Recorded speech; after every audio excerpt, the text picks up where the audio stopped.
What's up, ABL viewers? We're here with ABL Primetime Week 2. And hopefully you guys can hear me. Hopefully you guys can hear our good friend, PerkHaze, who's just joining us here for Week 2 of ABL Primetime. Perk, say hello. Yo, what's up, guys? Welcome to the prime time. It's time for prime. Is that the best way we could put it? It's time for prime, baby. All right, so if you guys are new here, again, we'd appreciate it if you guys can monitor the audio levels for us. We're doing a call at the same time as well as running the stream and everything in the background. So make sure you guys do let us know. Feedback is always appreciated before we begin the stream. What we'll be talking about today for the prime time is basically the power plays. Since most of our players are going to Dallas Regionals, not most, but some of them are going to Dallas Regionals, this week there will be no live battle. So we'll say again, no live battle this week. But we will be talking about the power plays from last week and be selecting a winner of a $20 prize for having not just the best play. It could be, and Perk will tell you more about this, could be the most entertaining play, the funniest play, the most surprising play, the most aggressive play, the most defensive strategy play of the week. And it's completely random. So it gives a chance to other players to actually win a prize. So Yep. what are we looking for this week, Perk? So basically, this week is, this is the first week, so we've got some new people in here. So you got some people getting a little nervous, making some mistakes. So there's a lot of good stuff in this week. Some surprises, some letdowns. I feel like I feel let down by myself. And just overall, it's a good week. Sure, true. Now, what we want to do real quick, I want to start modifying the screen for you guys a little bit so you guys can see a few of the things. We're going to showcase some prizes here. So we're going to have these prizes looping in the background for you guys so you guys can see that second place of the league actually gets an ABL t-shirt, some TCG code cards, some sleeves, and a $20 eShop gift card. The ECC prize pool, the exceptional content creator, will be getting an Elgato Stream Deck Mini and some Pokemon TCG codes. And then first place, among a bunch of other prizes, will be getting the Season 3 Champion Trophy, which is actually shaped like Duraludon. Back when we didn't even know Duraludon was going to be in the game, we Yeah. made a trophy based on him. So Completely ironic, honestly. it was Completely coincidental. Sorry. exactly. But basically, that's one side of the screen that you guys will be watching. And then we are also going to have records. So right here, you guys can see Alpha, Beta, and Gamma Division records for the week. The only two teams that have not played or have not uploaded yet, mainly because they're both backup coaches and they needed an extension, are the Manchester Mimikyus and the Little Rock Lucarios. For those of you wondering where that video is, that should be going up between tonight and Friday. So don't worry about that. With that being said, because they have the extensions, obviously we can't talk about that match's power plays. Is there anything else I might be missing, Perk? No, I think that's pretty much it. Just that one, like Curse just mentioned, those should be going up soon. They were backup coaches. So it's, them coming in with less time than everybody else had and to just, have to hit the ground running. So, they got a little bit of an extension. But you should see those videos within the week. This is true. Now, do you want to go ahead and start with the power plays? Or Yeah. do you want to talk about what we are expecting for next week?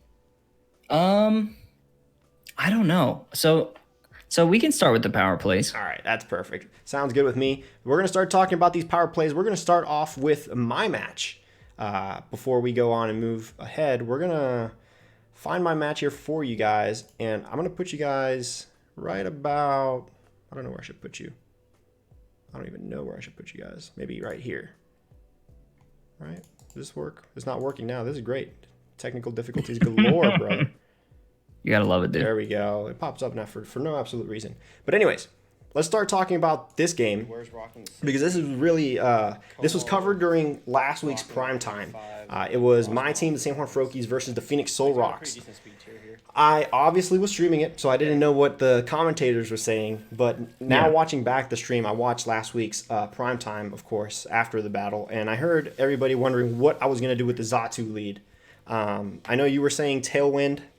Yeah. On first glance, I thought maybe. Yeah, no. So basically, what I wanted to do here was set the trick room. I didn't even have tailwind, as you can see in the moves here. I was just trying to set up the trick room, trying to get the Pincurchin to actually be the fastest thing on the field because I knew people were going to underestimate Pincurchin, especially week one. That's probably not going to happen again, like trying to rely on Pincurchin. But the biggest Yeah. thing here was me relying on Pincurchin and then it not actually doing what I wanted it to, especially with them, the Phoenix Soul Rocks doubling down on Zatu. I was not expecting that. I knew I needed to put a sash on it, but I wasn't expecting a double down on that slot. Yeah. Yeah, I think that was sort of surprising for us as well because it felt like I didn't really feel like Zatu was the threat, at least out of the two. And that's what I thought. I was like, there's no way he's going to attack both of them. I'm just going to trick room here because I'll be able to survive. And then Pincurchin's going to take a hit. But Pincurchin, he'll take something from the Mudsdale. But it didn't work out that way. Then scrolling a little bit forward here, there's another play that I kind of could have done a little bit better on, and it was actually towards the end, really. Basically, for those of you who didn't watch the match, you guys can go to YouTube, to the official PokemonABL YouTube channel, and there's a playlist with all the coaches' battles there as they upload, and you guys can watch the battles individually there. But basically, we go on and we start taking out Pokemon. I'm gonna kind of skim through it a little bit. Here we actually have the Obstagoon with the Pincurchin, and Obstagoon running the Guts Flame Orb set, obviously running Obstruct, and then getting hit by the Mudsdale with an Obstruct, causing it to lower its defenses, and Pincurchin picking up that KO with a Liquidation later down the line. Wes's Frostmoth coming in, getting knocked one shot with a Gigantamax rock move from the Sandaconda. Just a few little highlights here and there. Yeah. Was there anything interesting about this battle to you? I think I feel like personally, especially for your team, it's the kind of team where like you can take it in so many different directions, especially how you want to utilize Alcremie, how you want to use Snorlax, like those are mons that have potential to be used in a lot of different ways. Yeah. So I think going into it was like, well, what are you gonna run? And the other thing too was like, especially for Wes, was like, how is he gonna utilize this Colossal? Because it didn't really seem like there was an option for him to run it with Steam Engine. Yeah.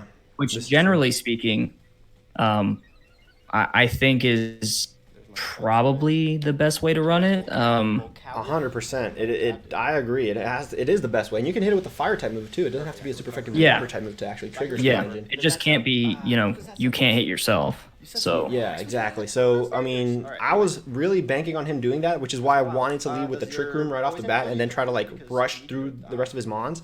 The other thing I wanted to point out here before we actually even move on to the next battle, because we got a few battles to talk about here, is the moment that the Como comes in. Right here. It was actually with the Alcremie and the Beware. I heard Randy saying if he takes out that Alcremie, he has a really good chance of winning. And that wasn't, like, it couldn't be even more true. I had nothing for the Como. It was basically, if Obstagoon didn't do that Facade that took so much damage off of it, I probably would have lost at that point. So even up to this point, this is almost the end of the video, the end of the battle, Wes could have won. And I think it was just targeting. Trying to find who the main target was a little bit of an issue on his side. Hopefully for week 2, they can adjust and try to find their targets a little bit faster. Because I have max attack. What are you running? Yeah, I think so too. Yeah. So you want to move on to next battle? Oh, you were saying? Yeah. No. Go ahead. You're fine. Next battle will actually be yours. So we'll break down into the Trenton Trevenants versus the Corpus Christi Cubones. For those of you who did not watch the battle, again, there's a PokemonABL playlist on the PokemonABL channel on YouTube where you can watch every single coach's upload and support them and support the ABL just by watching. So basically, we're going to talk about this. And subscribe to everybody. Yes, go subscribe to these guys. A lot of these guys work really hard, and quite a few of them, this is their first time ever, going into competitive battling, and just show them some love because a lot of these guys in here have been working really hard and they really do deserve it. So please 100%. Check them out. 100%. So for your battle, you led off with Haxorus and Inteleon. What was the idea behind that? So basically going into it, I figured, with Inteleon, I have the option of U-turning so I can get out of there. And he's really quick. Also, I thought maybe having access to Inteleon is a good move pool, so I figured, I have a good amount of coverage there, and he's really quick, so I can kind of just see what's there, and then, I can double out if I need to. Yeah. And with Haxorus, it was kind of like, well, I can send him in, and it's like, if I can just rock slide, if I can rock slide something, get a flinch, or, I knew Rabombi was going to be scary for me. Obviously, it's still scary just being out on the field at the same time with Haxorus because Rabombi can hit you super hard. Yeah. And I sort of banked on the fact that he wasn't going to attack me, as you can see here. And he didn't. So I got really lucky there because it could have been bad. And surprisingly, I assumed that Rabombi would have outsped me, but that actually wasn't the case. He was running a different set. Gotcha. So I got fortunate there. There was another situation where I got a double flinch. Also very fortunate. But then I started to run into issues when I think I brought Gengar out a bit early. Yeah. I think that could have waited. But I had a lot of momentum at the time, so I figured, get him in, start putting some work in. Yeah, but I think then, the biggest thing was good. sending out the Gengar before the Chandelure was out of the way. Was, in my opinion, the biggest thing because looking at Louis' team for this matchup, at least, I didn't see a lot that really bothered the Gengar other than the Chandelure and maybe Dreadnought. I don't know what set he ran, like off the top of my head. But definitely, like, the Chandelure was something to look at and try to eliminate, take out of the way. I think the Berserker was in there way too long, too. But, I mean, he wasn't really doing much. But that was my thought process was like, well, Berserker's not doing a whole lot. Yeah, he did kill Haxorus in 2 hits, but it took him 4 turns to do it. Yeah. So I felt like I could leave Berserker there. He wasn't really doing a whole lot. So it was kind of like, go ahead and swap in that 1 slot and I'll just start chipping away. Yeah. And I'll let this thing just sit here because it's not doing a whole lot. And then eventually, it came to a point where I had to get rid of it. But the thing that sucks is then he brings in Chandelure, and it's Chandelure and Hawlucha, so I have 2 major threats on the field at the same time. And it's like, well, which one do I go for? First? Yeah, targeting what the biggest threat is seems to be like the biggest difficulty here for week 1 for almost all the coaches. And definitely that was, I think, one of the biggest things there for you. I thought you were honestly going to win the battle all the way till the end. Yeah, then me too. There's like a little bit of an upset when you actually get taken down towards the end, which is kind of upsetting. Tell me what this felt like right here. This situation. Well, I think the video says it all, really. Yeah, I mean, like, I thought I had this in the bag, and then I just... One of the problems with double battles as opposed to single battles, and I suppose it's the same problem, but I think it's easier to do in double battles, is to overanalyze and overpredict things. And you start to miss things that are right in front of you. And that being that, like, had I known that Chandelure was scarfed, or he was choiced, then I would have brought Ferrothorn out much sooner. Yeah. I could have left him on the field and gone for the Dreadnought on the previous turn. And that's something that's pretty obvious, but I just didn't. It just didn't click at the time, because you're thinking about this and this and this and this, and it's like the thing that's so obvious, it's right in front of you. Sometimes those things slip your mind. So I think, for me, that's something that I want to work on. Yeah. And then, as you can see here, I protected because I knew the Sandstorm would take the Chandelure out. So, which did happen. Yeah. And in hindsight, like, I didn't notice the attack boost, which I should have. That's what I was about to say, because you say during the battle, for those of you that either haven't watched the battle or can't really make out what's being said, and I actually want to see this moment right here. Right? He actually edited just to show his face of disappointment. But basically what happened was Perk in the video says, oh, I protect here. Yeah, sure, I take some damage from the max move, but I can like live the next one. And I think like you said, you didn't see and you kind of like forgot that he gets an attack boost, and that went through your protect. So that damage is actually way more than that. So that I think was the biggest misplay. I think too, part of it was that I was looking at it and I'm like, okay, I protected. I know I was going to take some damage, obviously. And I didn't take much at all, really. And I was trying to think like, okay, well, how much does protect cut out of the damage? Yeah. So I was thinking like, well, even if it does like 3 times more, I should be fine. But it did much more than that, Yeah, but which I it's the should have seen boost. with the attack boost and Yeah. everything.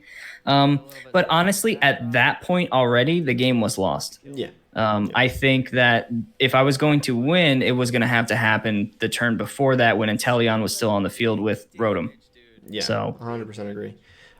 Is there any like closing thoughts here before we move on to the next one? just stay tuned for the next one because it's going to be a W. All right, we'll see about that. Moving on to the next battle, we have the Houston Team Rockets versus the Copenhagen Canines. That is Randy versus Salabgo. Did you watch this battle? I did. Yeah, I did. Okay. Um, This is a very interesting battle. I love the lead from the Copenhagen Canine side. Randy's lead is very Yeah, yeah. intimidating, but the lead on Salabgo's side right here with the Gatita and the Maractus, just you like I was thrown off with his technique a little bit. Not that Yeah. like if I was prepping for that team, I wouldn't have seen it. Not saying that Randy didn't either, but just the way he executed it was so like precise and so perfect because what basically if you guys don't know what's happening here, Gatita is trapping the two Pokemon that are out on Randy's side right now.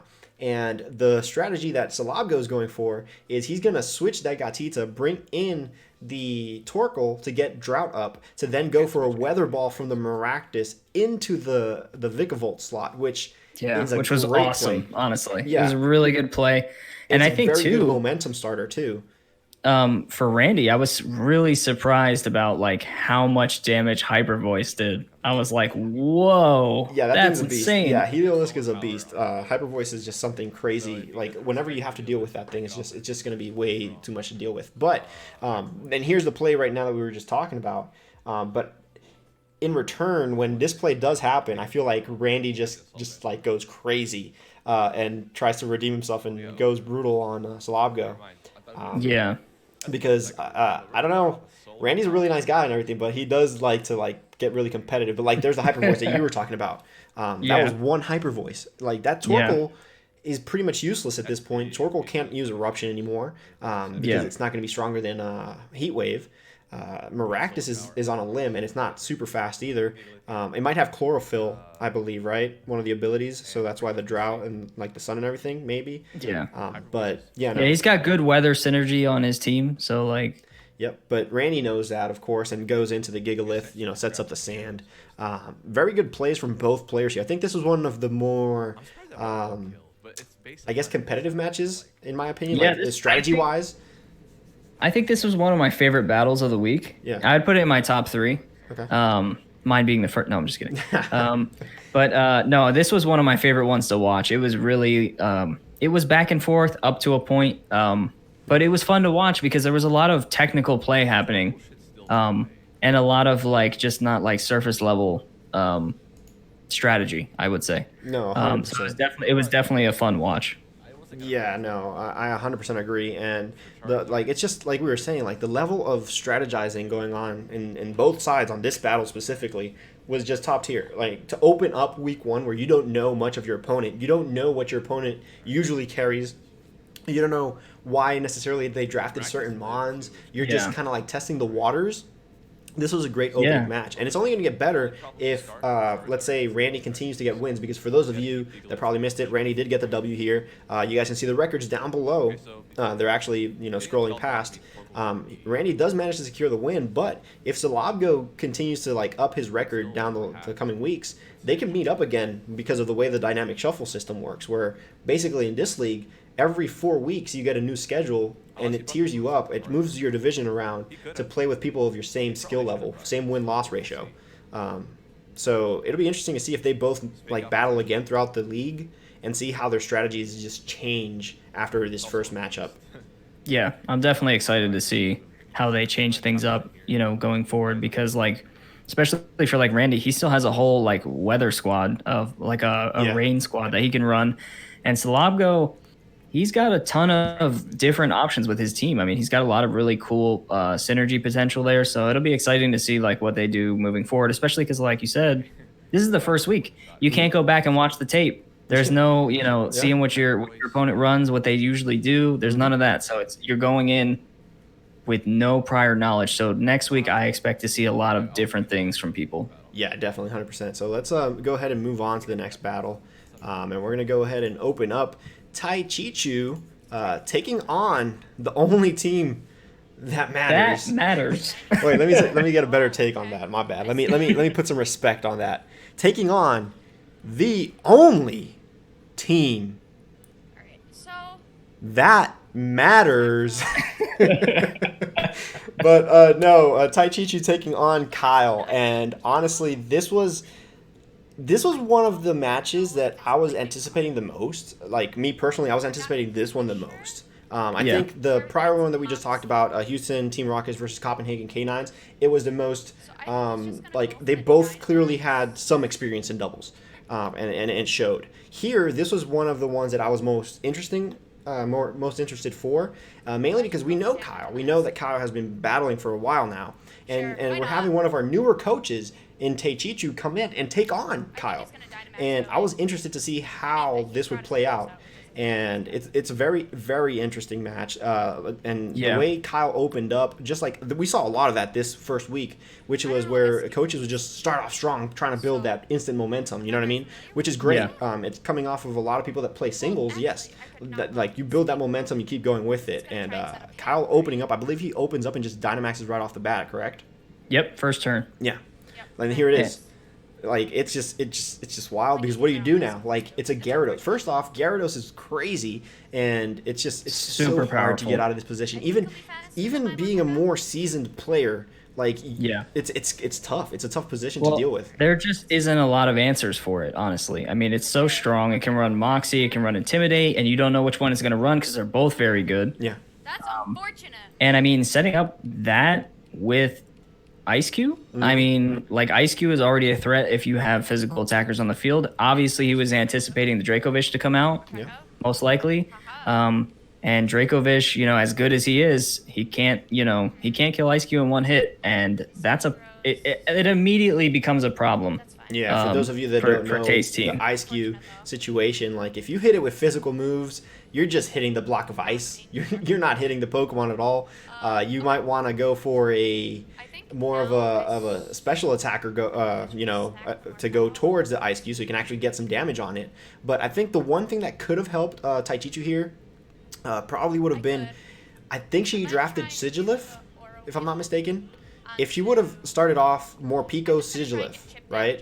And and obviously you can't make these predictions, you know, even if you wanted to. But if you found yourself with those two Mons on the field, I think Sigilif gets ally swap, and she could just ally swap with the more Pico and gone for that electric move on the Gyarados.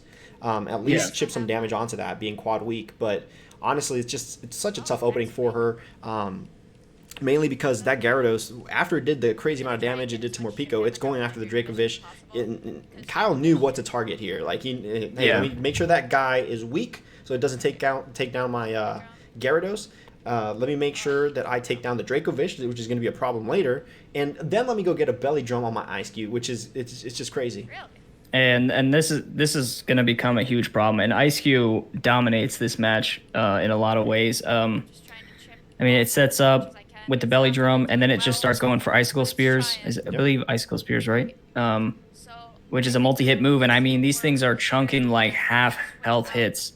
And I mean, it's just so powerful. And the fact that, you know, majority of her team is physical. You know, it puts her in a really tough spot, because it's like you have to take care of this Ice Cube, but you also have a Gyarados to deal with. Yeah, and so I think that was really the biggest problem. If you see a team, well, now we know, obviously, of course, you see a team rocking that Ice Cube, you need a special attacker on your team, because you can't really do much. And thank goodness there wasn't really. I mean, I think he does. I think Kyle does have the Abomasnow, correct?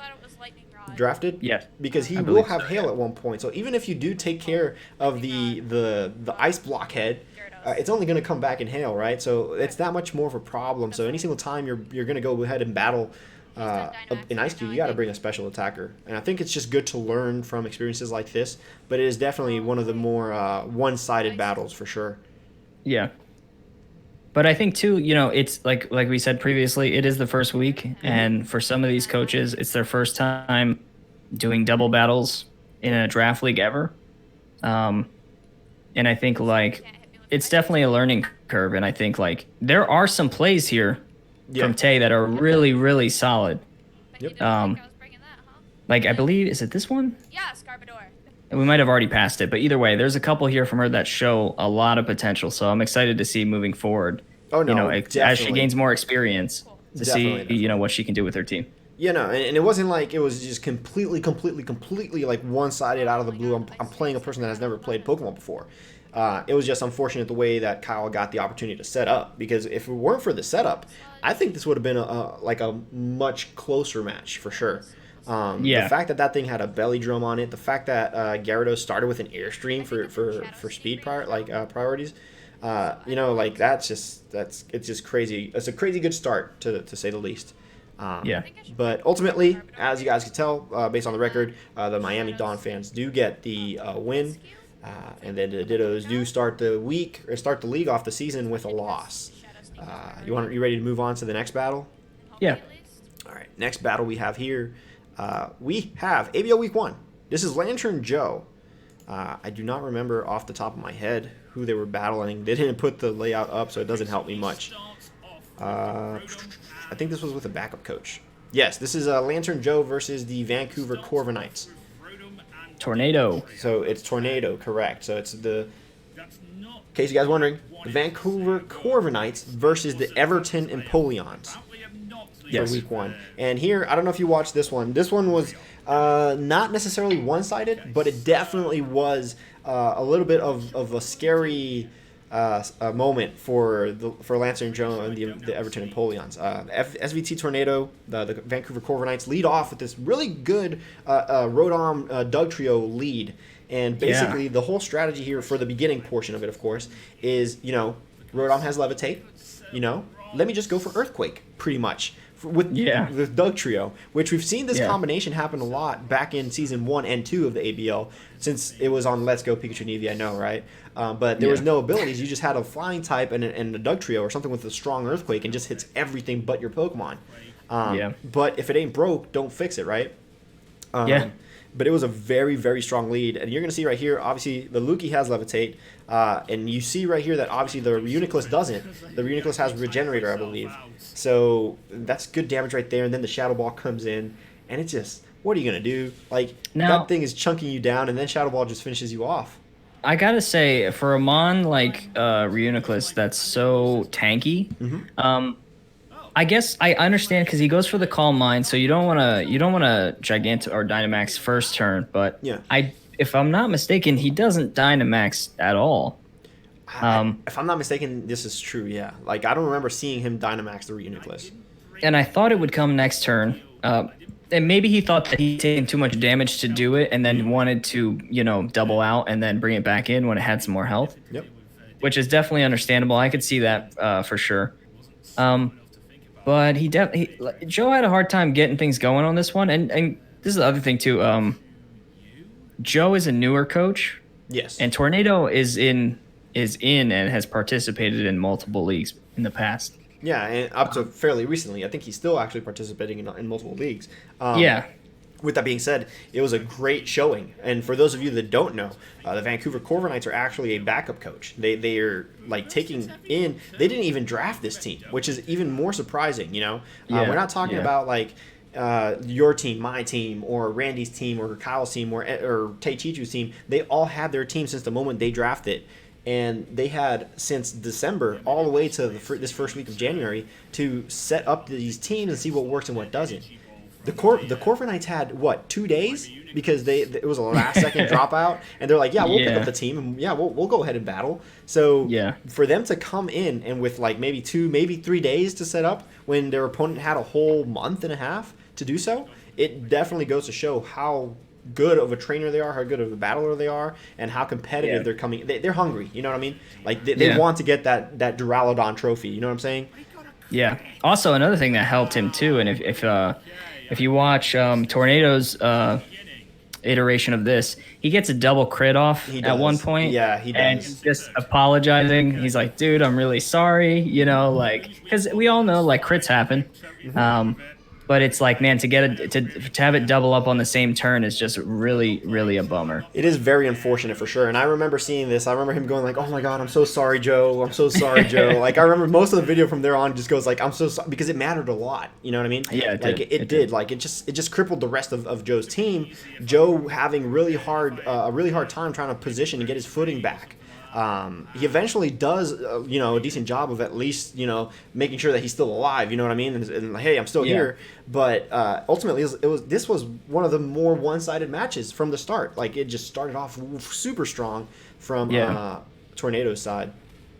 Yeah, definitely. And I think like I can see what Joe was trying to get done. It just wasn't happening. I think.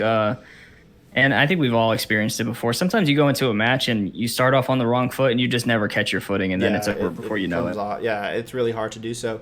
And it looks like, we're just going to have to go ahead and give this this wonderful trophy right here just straight to SVT. If you want to come pick it up, you know what I mean? Oh, man. Anyways, you ready to move on to the next battle? Yeah, let's get it. All right. Next match is going to be one of the most interesting matches of the week, to say the least. It is going to be the Cuernavaca Cyndaquils versus the Boston Grand Bulls. Say that again. Say it again. Cuernavaca Cyndaquils, bro. I'm not even going to try, but I like hearing you say it. Cuernavaca. Yeah, for those of you having a hard time pronouncing Cuernavaca Cyndaquil, it's the Cuernavaca Cyndaquils. The Cuernavaca Cyndaquils? Now, this is a very interesting match. Mainly because Soy takes such good advantage of the prankster ability and uses it. Like people underestimate this play here, but using prankster Sableye to go ahead, set up Rain Dance, and get that Swift Swim Seismitoad to outspeed Mons, it's just. And especially like in a week 1 match, you're just like, let me just feel out my opponent, and Soy's like, no, bro. I'm faster than you, and I'm gonna do some damage. You know what I'm saying? Yeah, big damage. It's so like interesting, and not interesting, but like it's so dominating, really, because you come in thinking, hey, I have sand, right? You're gonna say, I got the Hippowdon, I have weather control, I have Dragapult. I'm just gonna protect with the Dragapult, see what's gonna go on. I want to feel out my opponent, which is kind of like what we were saying. People usually want to feel out their opponent, but here's Soy saying, I don't need to feel anything. Let me get the rain up. I'm just going for it. Yeah, Let's let go. me go take down your Hippowdon. I don't want that thing here on the field. I could worry about your dragon later because guess what? I got stuff to deal with it. It was just such a good start from Soy, and I think he definitely caught the Boston Grand Bulls off guard. Yeah, absolutely. I mean, this match was it was interesting. Soy, like he had said, he made a couple mistakes, and he was still able to rein it in. And I mean, just having a complete a very very, very good understanding of this is what my team can do, and I know it front to back to front, and just getting it done even when he runs into mistakes, when he makes mistakes or something's not going his way, just having that fundamental understanding of this is what I can do with my team, and just going out there and just going for it. Yeah, he was executing it perfectly. He's also carrying, I think, foul play on the Sableye, if I'm not mistaken. And a foul play on a Dragapult, that one-shots, I'm pretty sure, if I'm not mistaken, especially coming from Sableye. I haven't run any calcs because I don't have a Sableye, clearly. But it's just such a good start from Soy here. And then if we go up a little bit further, obviously that is the Lapras, that it's a G-Max for the Boston Grand Bulls, and it later does put up the Resonance, which is an issue. It's always an issue to deal with that. But later down the line, we see this situation here where Soy is down to 4 Pokemon. He loses the Sableye, he loses the Bisharp, and he has the Oranguru here. I don't know, was this when he did the misplay, or was it before? Because there was a misplay, I just don't remember what exact part. It might have been after. I don't know this. the I think exact it's a part, little bit later, to be honest. yeah. He does a misplay with the Oranguru. I'm gonna see if I could find it. I think it's right around here, actually. Let's see if it's around here. Yeah. Because I believe he tries to instruct.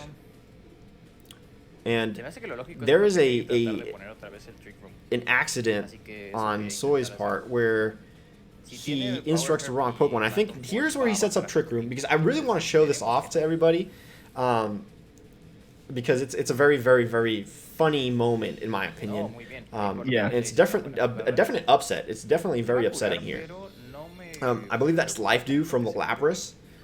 which will get the restoration for both Lapras and the Dragapult, which is great, by the way, from the Boston Grand Bulls. The Boston Grand Bulls playing a really good game, by the way. Like, it's not just that it was one-sided either. I think, too, like, that's the first and only life do, I think, in any of these matches, right? It might be. I don't If I'm not remember any other mistaken. match using Life Dew. I remember this one mainly because of what happens a little bit after here. I think it's like right around here. He goes for the Instruct, right and here. he clicks it right on Dragapult. And Yep. it is so upsetting because had he just used this, like, it would have been great. But it's just a funny moment. Like, my man literally came here and clicked Instruct on the Dragapult, which I was just like, what are you doing? Setting up that double protect for you. Yeah, it's funny, but we just want to showcase that moment. You know, the Lapras getting the knockout on the Hatterene. This is definitely an interesting match for sure. Soy surprisingly getting the victory, though. I think it was a timer-based victory. One of the many timer-based victories we had this week. Yeah, which, as a side note, guys, you know, for anybody who may not be aware, the timer is not something that we have control of. The max, I think the timer is set to 20 minutes, and it's not something we can change, or at least we can't make it longer, you know, than There's some it ways currently around is. it, but yeah, it's just mainly the best thing we could recommend is just like try to do most of your calcs beforehand before you come into the battle. Try to have a feeling, kind of play like if you're doing a VGC in a way, you know. Randy said surprisingly, dang, shots fired. Mainly, I say surprisingly first off, Randy, because Soy was surprised here. He was like, we stole the match. But mainly, yeah, try to do most of your calcs as if you're going to go to VGC. Like, have a feeling of what might knock out what, and try to play faster if you want. If you guys want to play a stalling game, you guys can go ahead and do that. We actually have a game we have to talk about in a bit about that.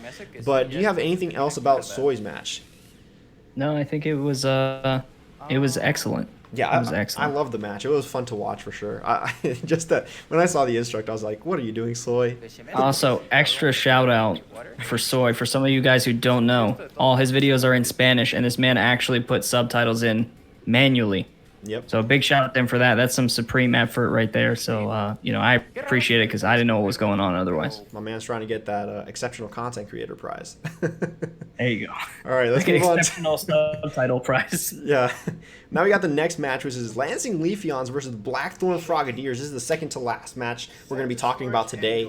And here, Ioku starts off with the Golisopod and Centiscorch. A very interesting combo. Two bug types right off the bat. Yeah. What did you think about this matchup? I was interested to see this one. I didn't really know which way it was gonna go, and I mean, like, after having seen it, like, I think the Leafeons played so well, so well. I mean, they just, and I hate to say the same thing, but like they just knew their team so well, like knew exactly going in, like this is what I'm gonna do, and just did it. And it just, and this is probably, in my opinion, the most well-played match from one coach. Yeah.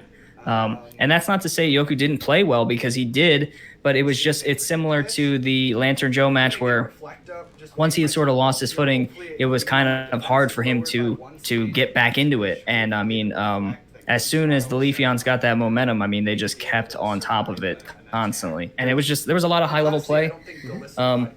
I think Yoku has some good plays, but like I said, he just wasn't able to get back on his feet, and the Leafeons just kept pushing and pushing and pushing, and then, you know, before you know it, the match is over. Yeah. And it's definitely like a situation kind of like, I like to tell a lot of the coaches here, like, getting footing is like, you're going to be surprised a lot of the times, like, and that's a good thing. And if you've prepped really well, you might not necessarily get surprised, but there's always a sense of surprise, especially with RNG. Like, crits are a thing, flinches are a thing. You never know. You got to expect kind of like the unexpected here, right? So coaches, like, for example, and I'm going to use Randy for an example.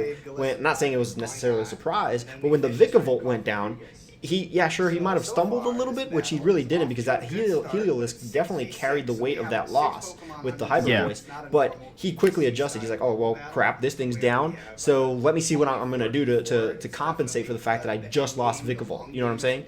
Yeah, absolutely. As other coaches just like kind of like drag on the fact that they just lost their main team member or something. Like, for example, if I would have lost like my Xatu in my battle, I was banking on Xatu a lot. And sure, I might have stumbled a little bit here and there, but I got my footing towards the end. Not as fast as other coaches, but I did get my footing. If I would have like stayed like, well, I can't use Trick Room anymore. Now I don't know what I'm going to do. We probably would have lost that match. It's definitely just when coaches come in, it's not just like this type beats this type. It's also knowing, hey, I got to like concentrate and know exactly when to catch myself. But definitely, the Leafeons here coming in strong, knowing exactly what they wanted to do with their team and just executing. It's just that. That's all they did. Not saying, again, like you said, Yoku did not do a bad job at all. Yoku came in strong. Like a very different team. If I would have prepped for Yoku, I wouldn't have prepped for the team that he brought. That's for sure. Yeah. So I think he was trying to go for like that element of surprise as well. Again, I don't know necessarily what he was trying to go for, but definitely a very strong showing from both trainers. Obviously, Leafeon's taking the advantage and Leafeon's getting the win ultimately. Yeah. All right, so let's move on to the next and final match that we're going to be talking about before presenting the Power Plays Award for this week. And this last match we're going to be talking about is going to be the St. Hubert's Castaways versus the Slovenia Slowbros.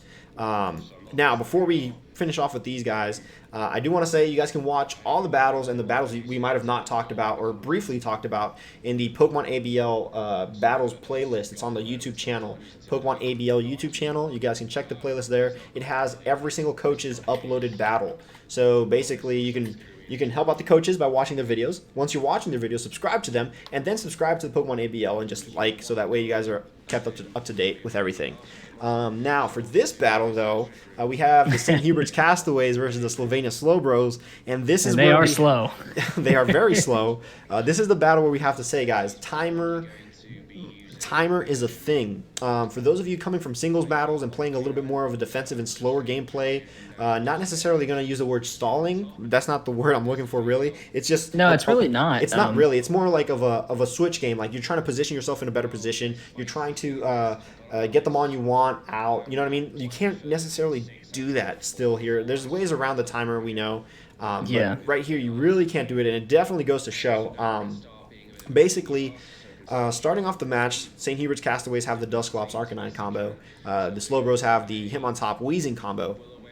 And basically, we're playing a game of fake out Will-O-Wisp, Trick Room, back and forth, basically. We're trying to Will-O-Wisp that Mon. That Mon goes away. Let me go switch this other Mon that does better. It's just a game of cat and mouse, and it goes on for a very long time. Yeah, the whole time you kind of get the vibe that the other coach is trying to edge the other coach out of the picture so that they can get the momentum, and it's just like they're going back and forth, back and forth, back and forth the whole match. One of them's just trying to get like, okay, I have one turn where I can actually attack. Yeah. And like actually do direct damage because it's a lot of spikes, a lot of Trick Room, a lot of Will-O-Wisp, all this kind of stuff, and switching back and forth.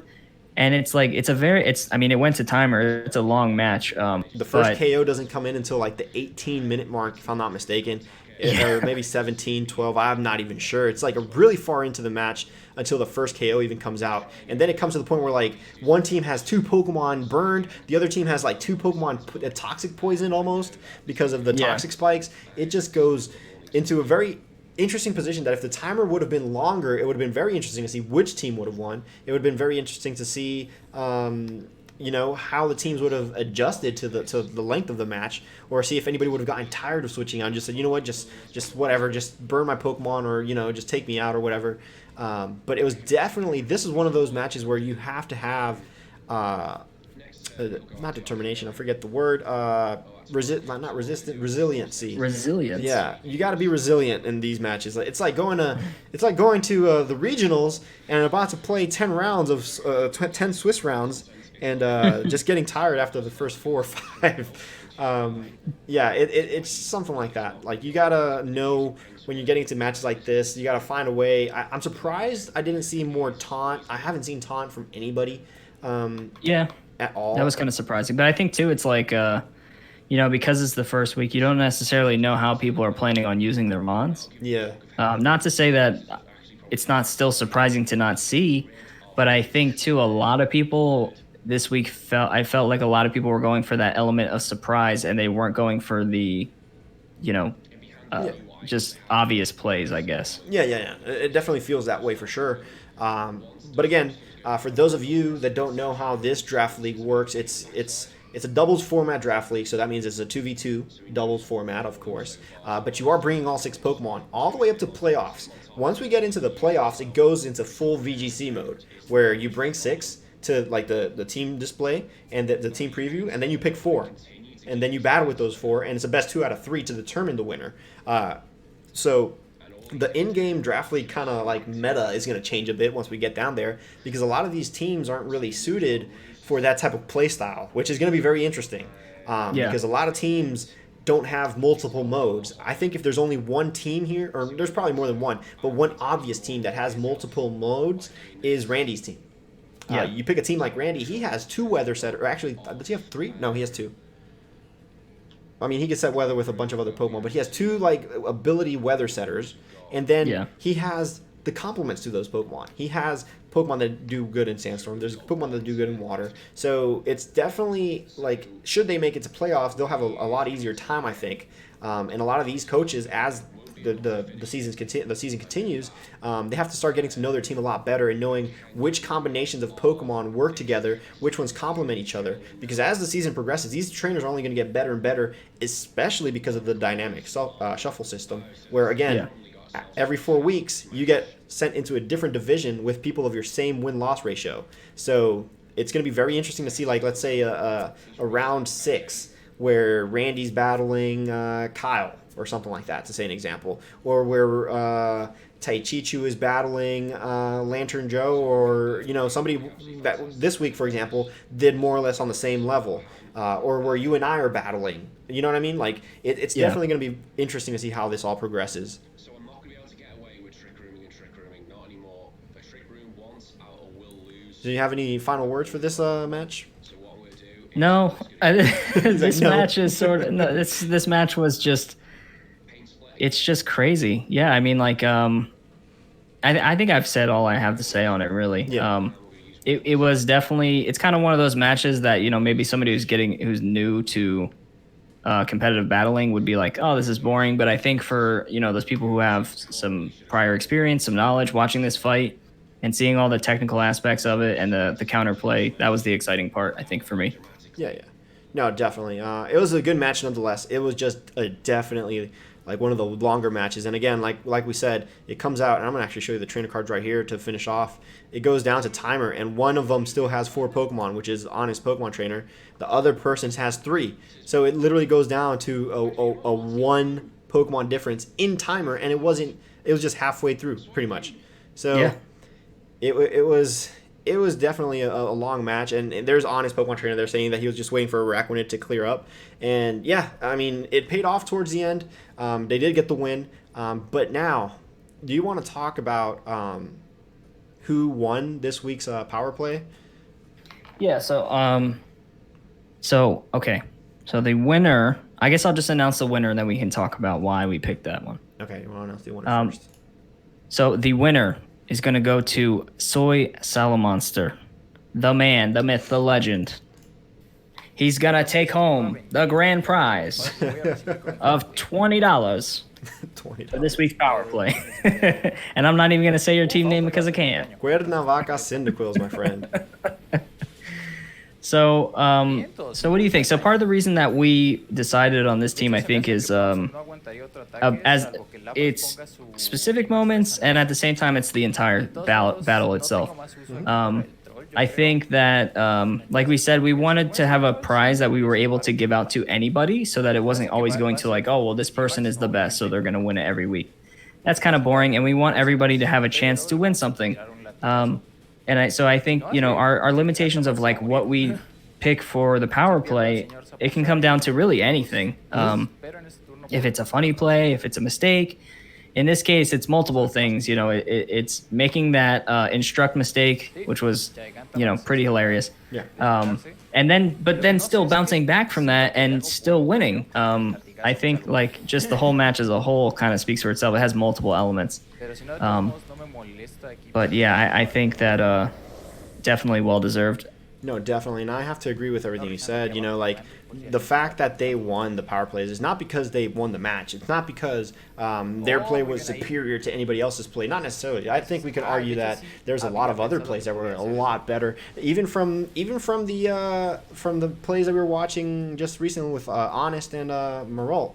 You know, Yeah. there's a lot of different play styles, a lot of different matchups. There's different ways to tackle every situation. But the fact that Soy started off so strong and just completely, like, I guess, made his opponent stumble, but then he stumbled himself and then he caught himself. He's like, you know, like that just made the play that much funnier overall. Yeah. The battle was that much greater. So yes, Soy, we will be getting in contact with you. Don't worry. It won't be instant, but we'll get in contact with you. We'll square that away. In a bit for the power plays $20 prize. Make sure you guys tune in. I mean, we're not ending the stream just yet, but make sure you guys tune in every week before every live match to see who gets the next power play. They won't be as long as this.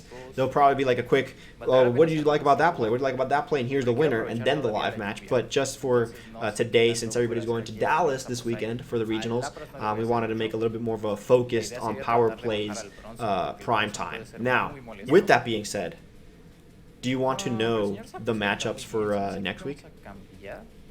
I'm excited. I actually only know mine, I think. Or no, I know a couple of them. I don't know all of them because I've been just focused on my own stuff for the time being. But yeah, let's hear I'll pull it. up the matchups for you, and you tell me how this sounds, okay? Okay. All right. You want to make some predictions? I want to make some predictions while we're here. All right. Yeah, let's do I mean, it. I can't predict. Well, I'll make predictions anyways. I just won't say anything about the rest of the stuff. But Okay. So first battle is first. Lansing Leafeons are actually going to take on the Boston Grambles. So this is a team that has one win already versus a team that just lost. Yes. So yeah, go ahead. Who do you have money on here? I'm gonna have to go with the Leafeons just because they played so dominantly in the first week, and you know the Grambles are coming off a loss, so that's gonna be a little tough. It could go either way, obviously, but if I was a betting man, I would say the Leafeons in my book are probably gonna take that one. Cool. I can totally see that. I can see the Leafeons taking it, mainly because the fact that they're coming off a win, so they probably have that momentum and that confidence within themselves already. I can see why we'd go there. I kind of want to go with the Boston Grambles though. I think them having learned a little bit with to tighten up their prep with the battle against Soy. I think they're that's a good point. They're going to come in that much harder against their next match, and I think they have the resources to take on the Lansing Leafeons more so than a lot of other teams. That Lapras is a big problem to any team. But that Lapras is a big problem. I think the Leafeons have Corviknight, if I'm not mistaken, which again is another good Pokemon to take on the Lapras. So I think this has the potential to be one of the more closest matches there is.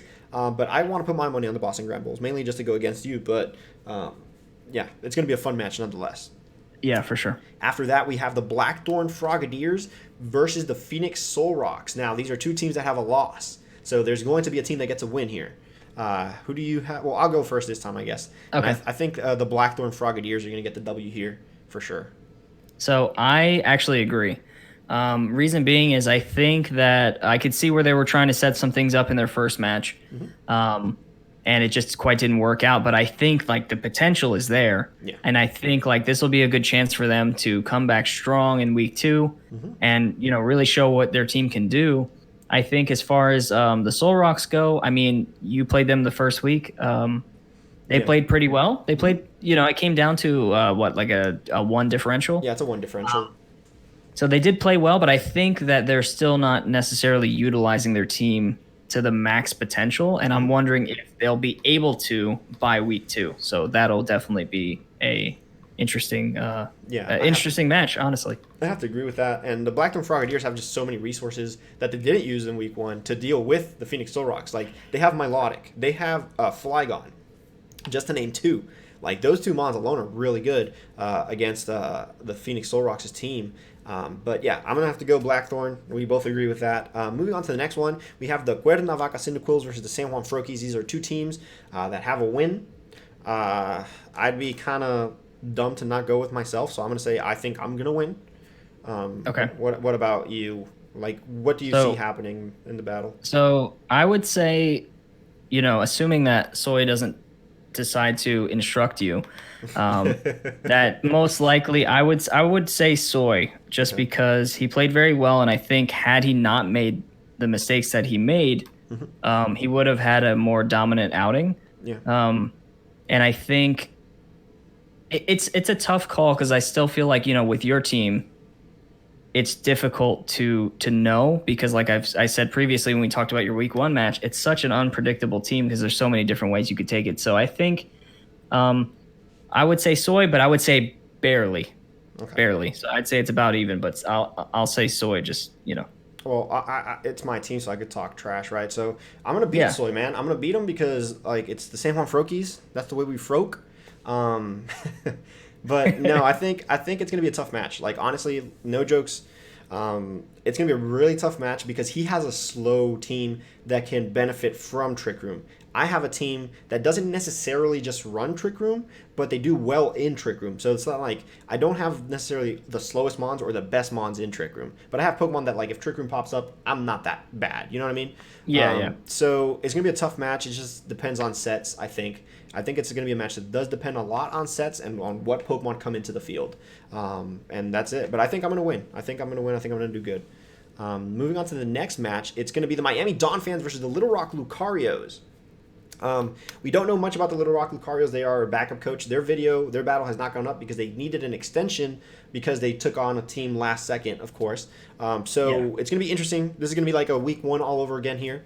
But again, their battle will go up after this. So it's not like it's going to go up right now, but like it'll go up between today and Friday.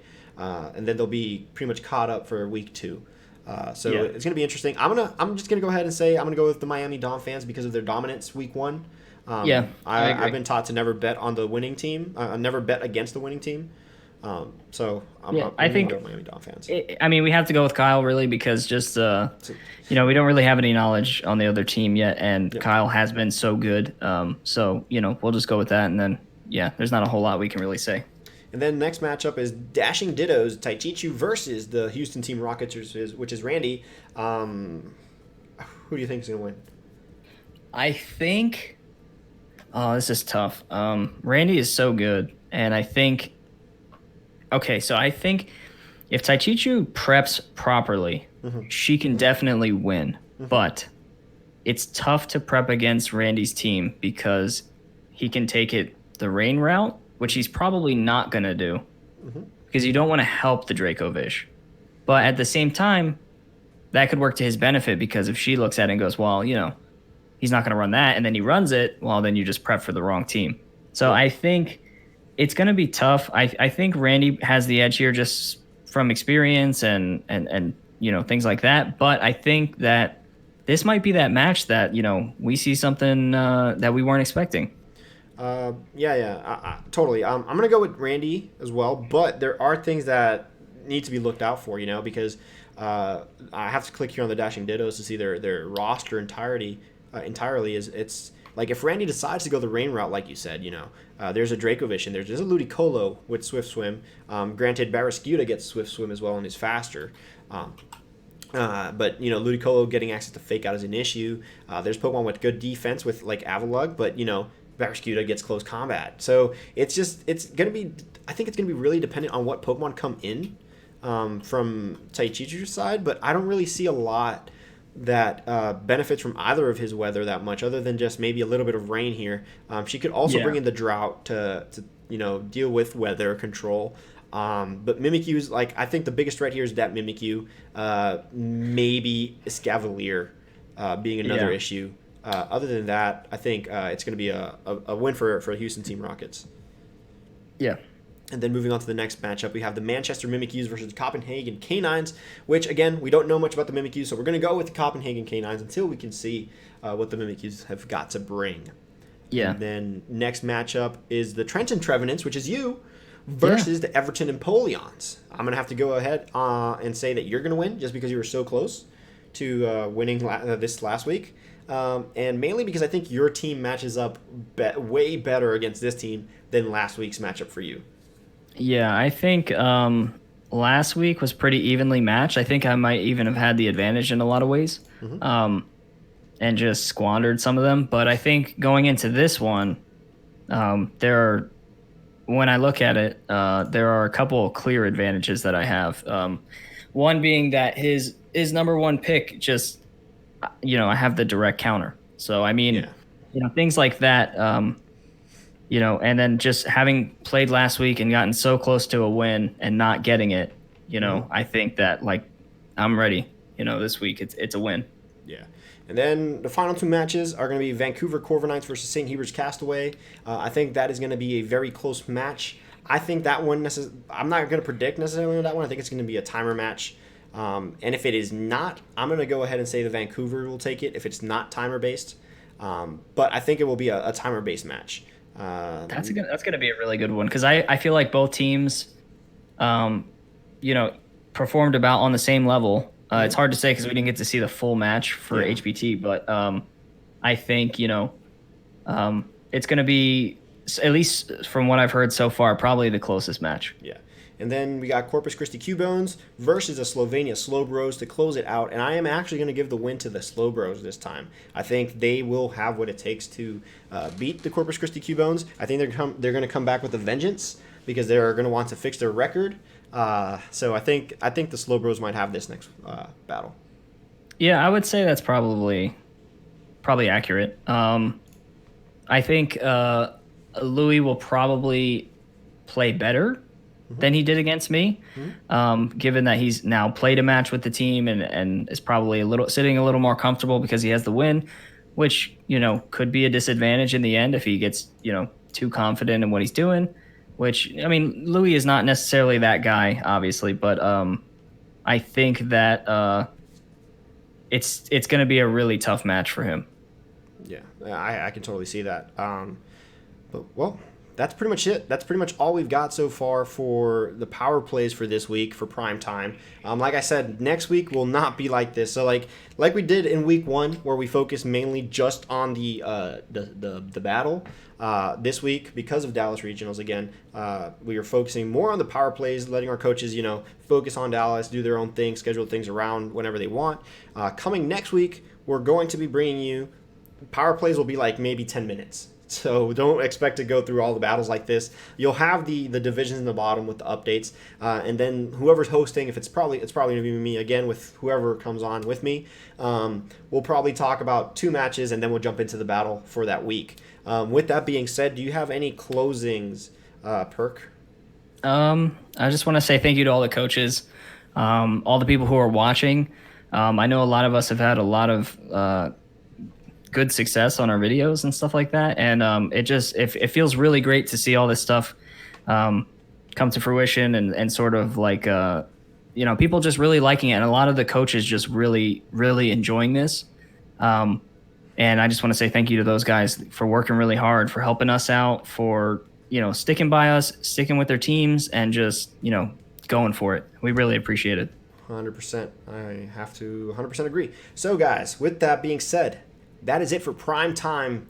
That's all the time we have for prime time today, really. Thank you guys so much for being a part of the league. Thank you so much for watching the league. Make sure to continue to support the league. You can buy t-shirts at Teespring for the league. That supports the league directly. We don't pocket any of that money, just in case. You guys buy shirts. That shirt profit goes straight back into the league for prizes for the coaches. The reason we can give $20 to these coaches every week is because of that, So continue to support the league, like the videos, support the channel, and you don't support monetarily the channel. You support it by watching the videos and sharing these videos.